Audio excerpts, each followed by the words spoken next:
So, wow. So, this is the energy of success and recovery mga kapiksino sa buhay nyo. Guys, actually, nakikita natin na dito nagsisimula na magbunga ng maganda yung mga efforts nyo, guys. This is sa kaperahan, kabuhayan. Yung iba, guys, literal na mag-aani. Hindi ko alam kung ano yung tag-ani season ngayon. Baka meron kayong mga farm, ganyan.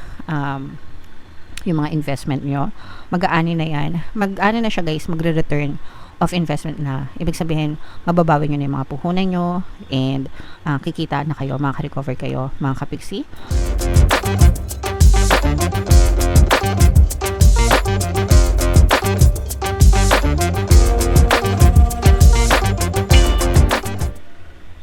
Hello guys, hello Aries, welcome back to Pinay Pixie Tarot. Ang pamagat ng episode natin for tonight is first half kapalaran para ngayong May 1 to 15 para sa Aries, Sun, Moon, Rising, Sign, and Venus.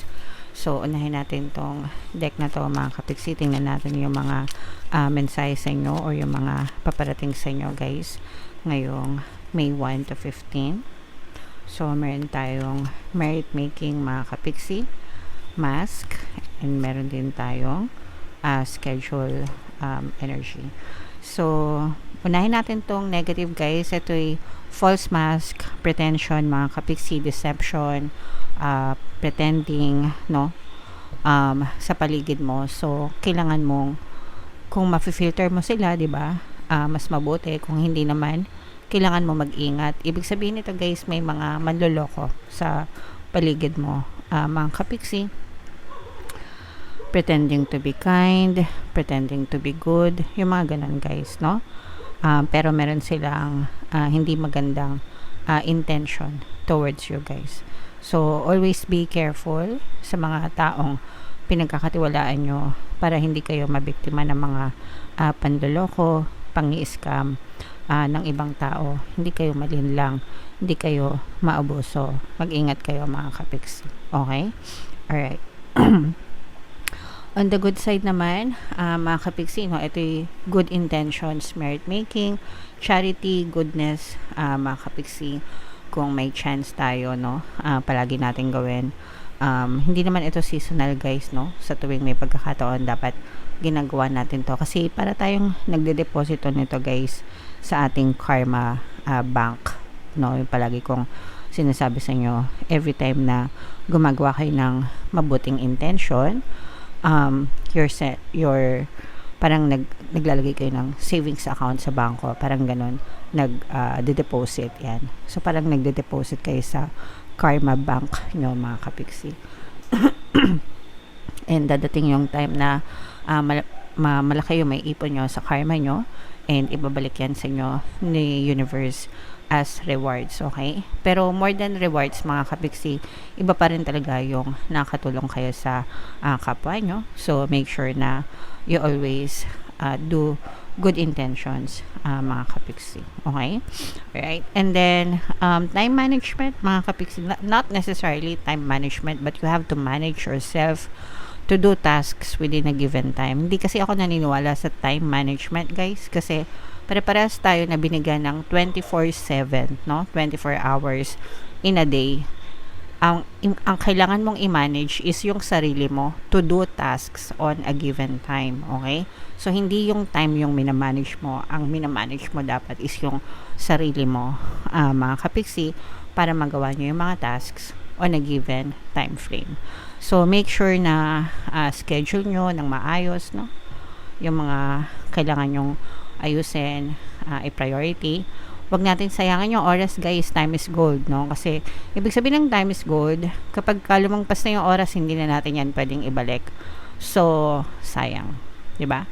Kaya make sure na i-utilize natin yung oras natin 24/7 para maging productive tayo and gawin natin yung mga bagay na gusto natin gawin sa buhay mga kapiksi. Okay? Alright. Excuse me. So, comment down below guys if feeling nyo naka-resonate kayo dyan sa mga messages na yan. Tingnan natin yung ganap sa inyo ngayong May 1 to 15. Shuffle ko to mga kapiksi. Habang sinashuffle ko to, panoorin nyo muna yung video natin regarding sa ating paano mag-manifest ng abundance video course. Kapiksi, sawa ka na ba sa mga struggles at hirap sa buhay mo? Masipag ka ba at masikap sa buhay ngunit hindi ka pa rin umaasenso? Ilang beses ka na bang nag-attempt mag-negosyo at mag-invest pero palagi ka pa rin nalulugi? Sa pagkakataon na ito ay maaaring may subconscious beliefs ka na nagiging balakid sa iyong pag-unlad at pagyaman. Introducing, paano mag-manifest ng abundance video course.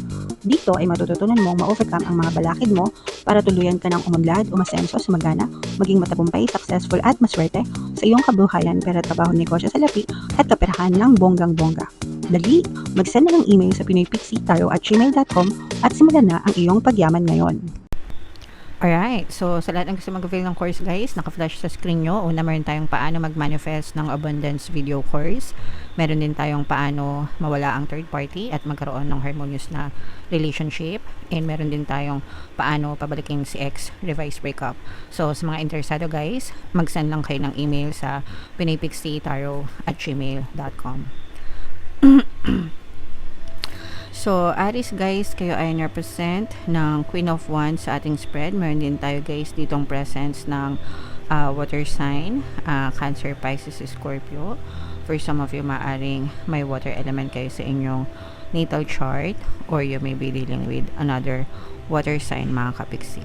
This is a very positive energy except for this one, mga kapiksi, kasi for some of you guys, ang nakikita natin dito is parang nabibiktima. Meron kayong isang bagay na paulit-ulit iniisip. This is overthinking, mga kapiksi, na ibig sabihin meron kayong negative na sitwasyon na pinag-iisipan or iniisip ng paulit-ulit, mga kapiksi. This is a very sad, lonely pattern of thoughts guys, and yung iba sa inyo parang naghahanap kayo ng sagot, parang merong bumabagabag sa isip nyo guys, no? Naghahanap kayo ng sagot pero hindi nyo makita yung sagot, hindi dumadating sa inyo. So yun yung nakikita natin na sa negative energy, parang hindi kayo pwede din na yung iba sa inyo parang hindi kayo maka-move on sa kalungkutan, hindi kayo maka-move on sa suffering from your past guys, and parang naka-limbo lang kayo. Ibig sabihin parang nakahang lang kayo. Yung iba pwedeng walang closure, ganyan.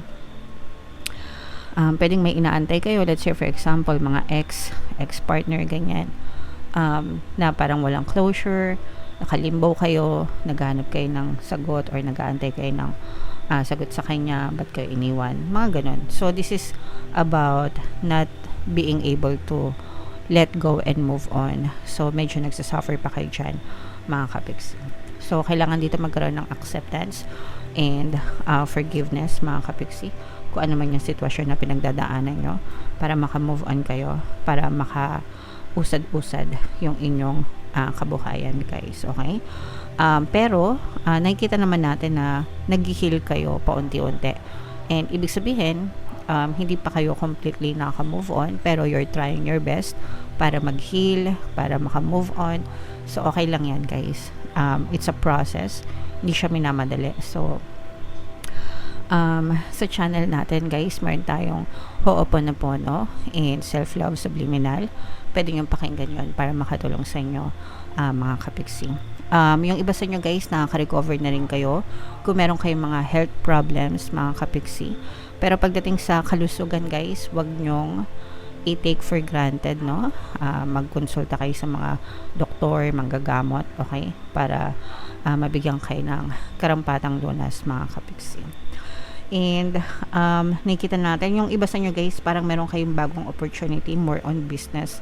Ito, mga kapiksi, business opportunity, mapagkakakitaan, additional source of income guys. Na parang yung iba nagbabalak magnegosyo, okay, or nagbabalak magtayo ng business, ganyan. And pwede na, kumaga parang mag-i-initiate na kayo ng mga plano sa mga negosyo nyo, guys, okay? Yung iba naman, pwedeng may negosyo na, tas parang meron kayong dagdag products, o kaya dagdag service, no? Kung ano man yung business nyo, mga kapiksi. So, mapupursue yan, matutuloy yan, guys, okay? So, yan, i-mind nyo yung mga healing na yan, no opportunity sa business. Maaaring merong ding mag-connect sa inyo, guys, no? Makipag-communicate. So, if you are waiting for a communication, maaari kayong makatanggap ng text or tawag dun sa person na iniisip nyo, mga kapiksi. So, i-mind nyo na rin yan, guys, sa comment section. So, wow. So, this is the energy of success and recovery, mga kapiksi, no, sa buhay nyo, guys. Actually, nakikita natin na dito nagsisimula na magbunga ng maganda yung mga efforts nyo, guys. This is a kaperahan, kabuhayan. Yung iba, guys, literal na mag-aani. Hindi ko alam kung ano yung tag-ani season ngayon. Baka meron kayong mga farm, ganyan. Yung mga investment nyo, mag-aani na yan. Mag-aani na siya, guys, magre-return of investment na. Ibig sabihin, mababawi nyo na yung mga puhunan nyo, and kikita na kayo, maka-recover kayo, mga kapiksi. And eto, guys, this is the energy of success, tagumpay.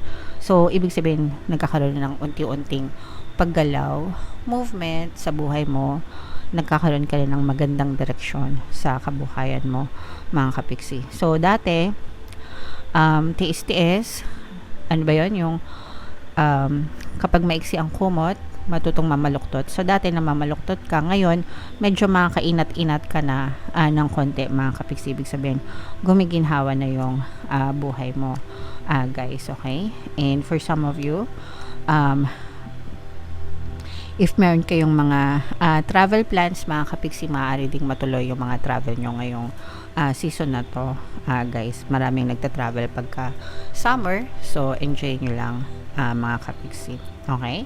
Alright, so comment down below na i-mind nyo itong mga recovery na to, itong mga tag-ani season na to, itong matatamis na bunga, mga kapiksi, itong healing, no, yung at saka yung mga bagong opportunity sa pera, especially sa negosyo. Comment down below, guys, if feeling nyo naka-resonate kayo dyan. So, bunot lang tayo ng isang card pa dito, guys, para sa inyong additional na message. So, guardian, mga kapiksi, no, you and your loved ones are safe and spiritually protected. So, sabi ko nga, guys, lahat tayo may mga gabay. Bawat isa sa atin, pinanganak tayo na may mga gabay or spirit guides. And ang trabaho nila or ang role nila is, una, gabayan tayo. Pangalawa, protektahan tayo. Pangatlo, tulungan tayo sa mga panahon ng pangangailangan natin. So, always keep on praying, mga kapiksi, and stay connected with your spirit guides para palagi kayong protected and safe sa buhay nyo, mga kapiksi. Okay? Alright. So, yeah. Comment down below, guys, if feeling nyo naka-resonate kayo and yung mga magaganda dyan, i-mind nyo na sa comment section.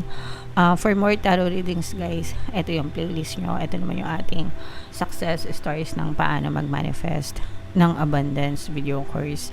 Click here to subscribe, guys. Ito yung ating mga pampaswerte subliminals. Thank you for liking, sharing, and subscribing. See you next time.